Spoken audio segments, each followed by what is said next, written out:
Hello students, हमने कल 16.4 के 12 क्वेश्चन तक पढ़ लिया था। आज से अपन 13वां प्रश्न पढ़ेंगे। ठीक है,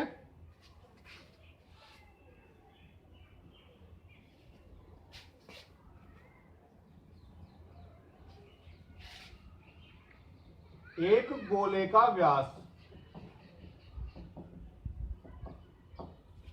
0.7 सेंटीमीटर है। एक पानी की टंकी से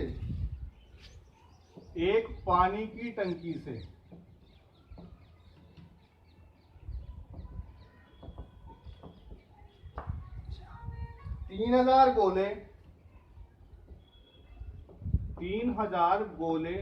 पूर्ण रूप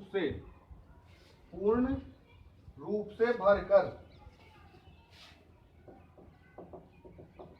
भरकर पानी बाहर निकाला जाता है।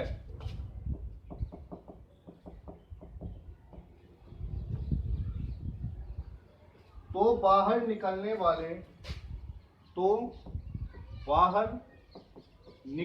वाले पानी का आयतन कितना होगा? हल। पढ़े? हमें क्या बोला कि एक पानी की टंकी है। अब हमें पानी की टंकी के बारे में ये नहीं बताया कि पानी की टंकी की आकृति कैसी है। ठीक है ना, तो कोई सी भी आकृति मान ली अपन ने, कैसे भी। ठीक है ना, कोई पानी की टंकी है। अब इससे 3000 गोले पूर्ण रूप से भरकर पानी बाहर निकाला जाता है। गोले हैं तो 3000 गोले हैं, उनको इस टंकी के अंदर जो पानी भरा हुआ है उसको भर कर बाहर निकालते हैं 3000 गोलों को। सही है, तो बाहर निकलने वाले पानी का आयतन कितना होगा? सीधी सी बात है, जितना 3000 गोलों का आयतन होगा उतना ही टंकी का पानी होगा, मतलब पानी उतना ही बाहर निकलेगा। समझ में आ रहा है? तो सबसे पहले हमें क्या दिया? गोले का व्यास। गोले का व्यास क्या दिया? 0.7 सेंटीमीटर। तो त्रिज्या कितनी हो गई? 0.7/2 सेंटीमीटर। क्लियर? तो हम यहां लिखेंगे प्रश्नानुसार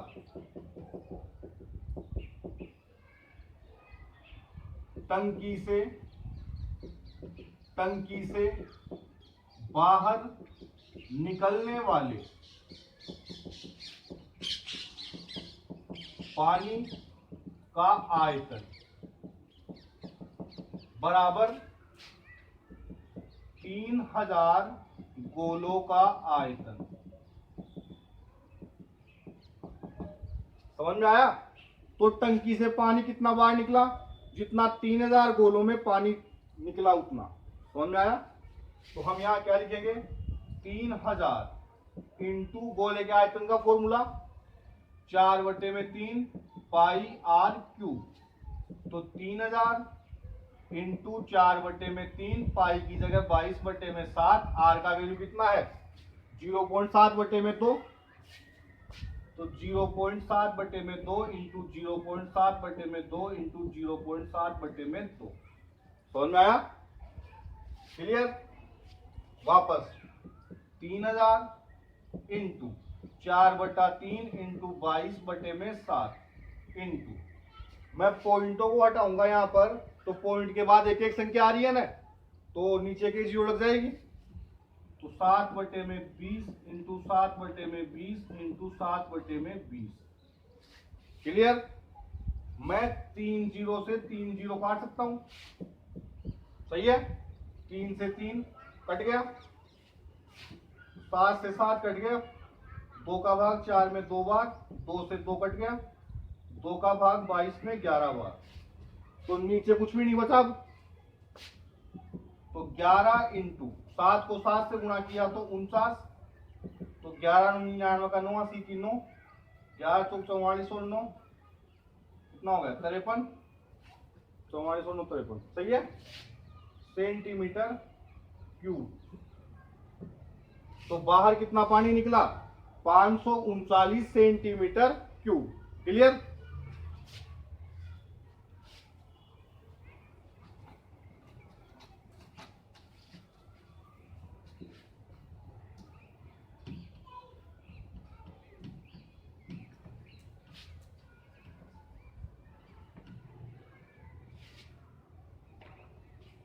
16.4 का लास्ट प्रश्न। एक खोखले अर्धगोलीय बर्तन के, एक खोखले अर्धगोलीय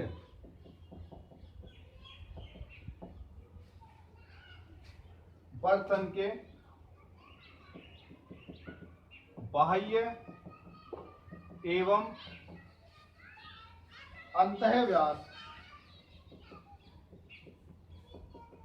क्रमशः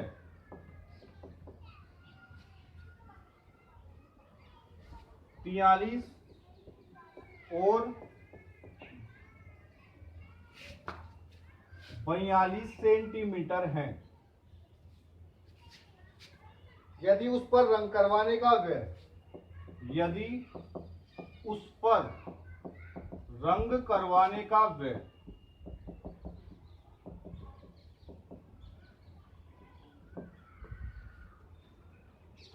7 पैसे प्रति वर्ग सेमी है, तो बर्तन पर रंग कराने का व्यय ज्ञात करो। सही है। तो सबसे पहले अर्धगोलाकार बर्तन है,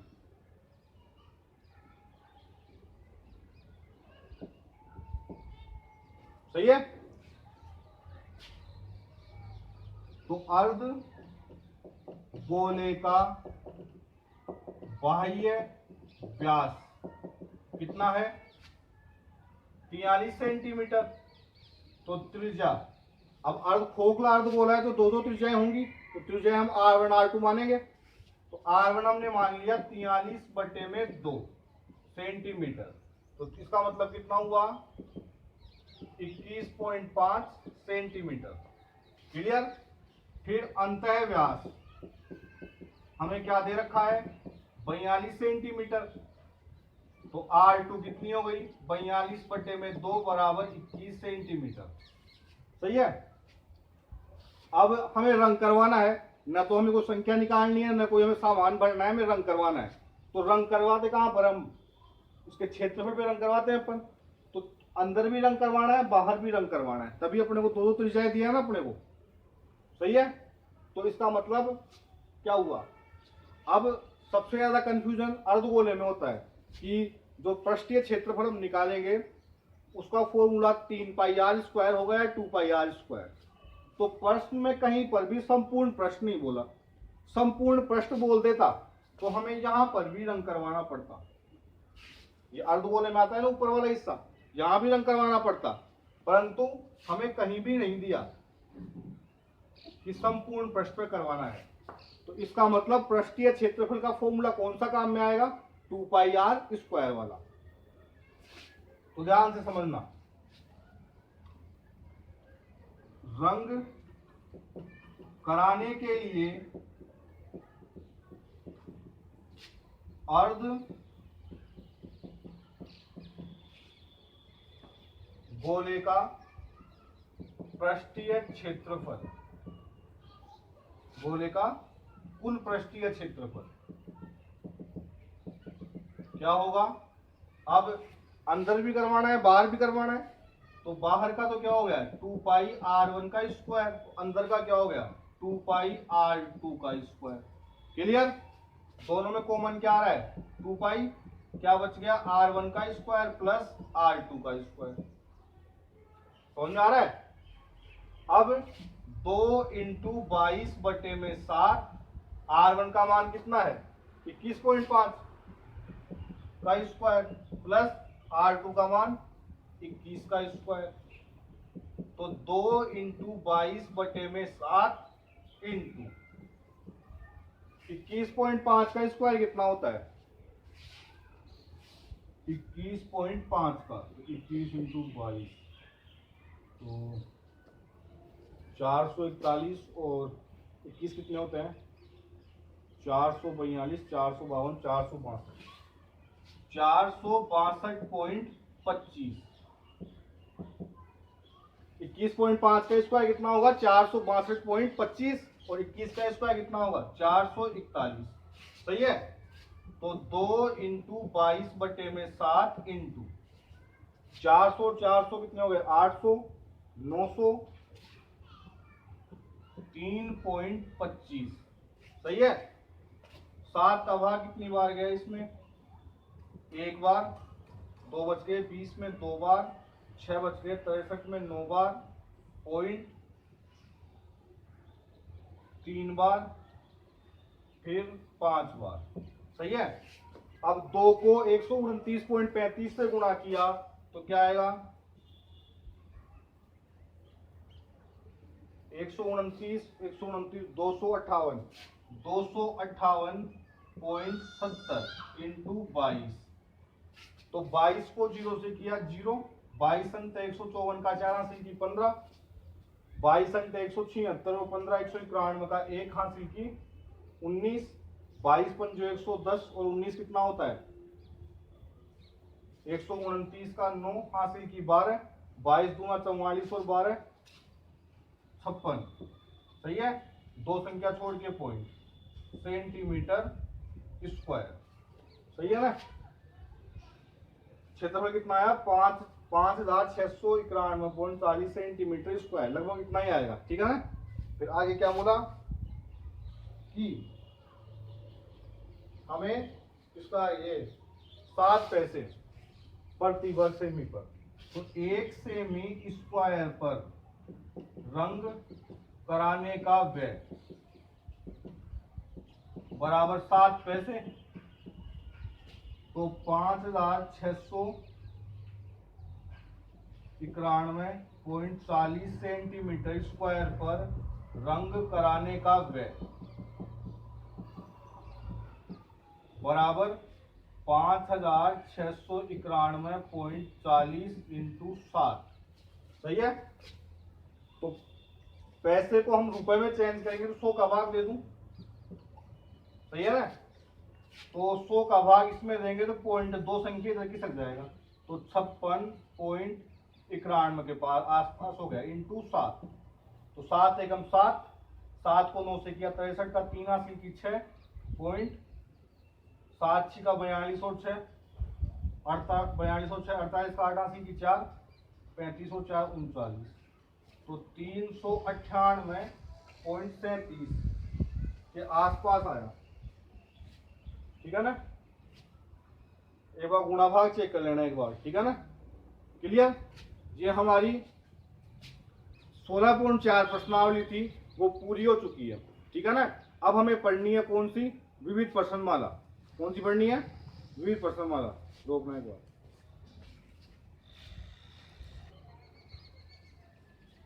अब विविध प्रश्नमाला 16, विविध प्रश्नमाला 16। तो शुरू के 5-6 प्रश्न कैसे हैं ऑब्जेक्टिव टाइप के हैं वो पढ़ते हैं पहले।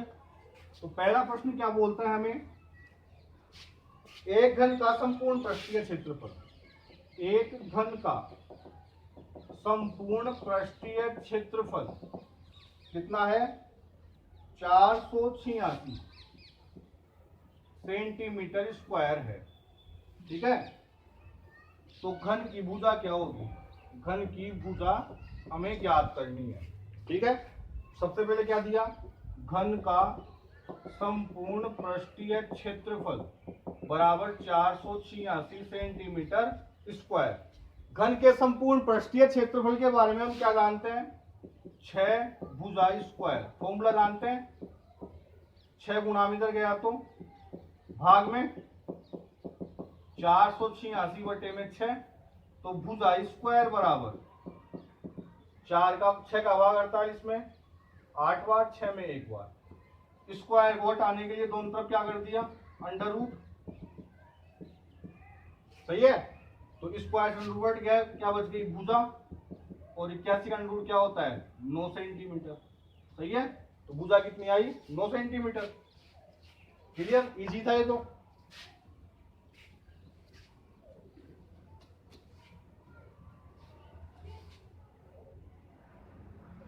दूसरा,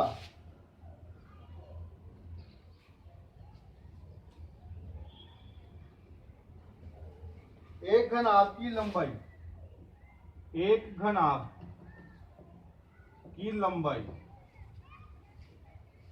चौड़ाई और ऊंचाई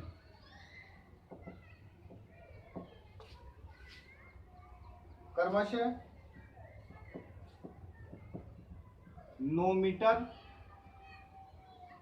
2 मीटर व 1 मीटर है। घनाभ का पृष्ठीय क्षेत्रफल क्या होगा? सही है। अब देखो यहाँ पे घनाभ के अपन तीन तीन फॉर्मूले जानते हैं। एक तो संपूर्ण पृष्ठीय क्षेत्रफल 6 पृष्ठों का पूरा, एक अपन यदि छत न ले तो चारों दीवारों फर्श का क्षेत्रफल, और छत और फर्श दोनों न ले तो चारों दीवारों का क्षेत्रफल। तो यहाँ हमें कुछ भी ध्यान नहीं चल रहा है कि कौन सा फॉर्मूला काम में आएगा, तो अपन कोई सा भी लगा सकते हैं। अपने एग्जाम के अंदर ऑब्जेक्टिव प्रश्न आते नहीं है तो कोई सा भी लगा सकते हैं। और यदि आप लगाना चाहो भाई, जैसे यहाँ पे ऑब्जेक्टिव आ रहा है तो आंसर लेके आना चाहो तो तीनों फॉर्मूलों से चेक करना पड़ेगा। जैसे मैं केवल चारों दीवारों का लगा रहा हूँ, घनाभ लंबाई, लंबाई क्या दी है पहले 9 मीटर, चौड़ाई 2 मीटर, ऊंचाई 1 मीटर। तो घनाभ की चारों दीवारों का पृष्ठीय क्षेत्रफल बराबर 2 BH प्लस HH। 2 B का मान कितना है 2 इंटू H का मान 1 प्लस 1 इंटू 9, तो 2 को 1 से किया 2, 9 को 1 से किया 9, 11 को 2 से किया 22 मीटर स्क्वायर। सही है। ऑप्शन में आ रहा है ना, देखना होगा ना, समझ में आ गया। अब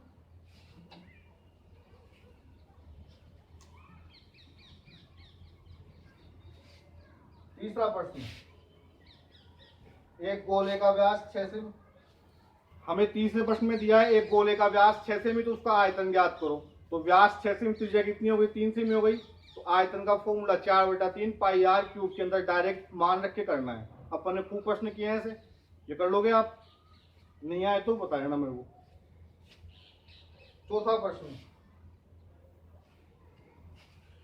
चौथा प्रश्न भी ऐसा ही है। एक बेलन के आधार की त्रिज्या 14 सेंटीमीटर और ऊंचाई 10 सेंटीमीटर, r बराबर 14 और h बराबर 10 दिया हुआ है।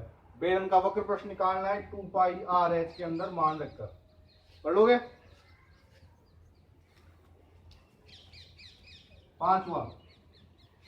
पांचवा देख लो आराम थोड़ा बहुत।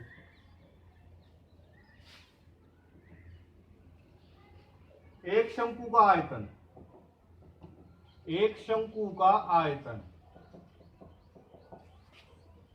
308 सेंटीमीटर क्यूब है और ऊंचाई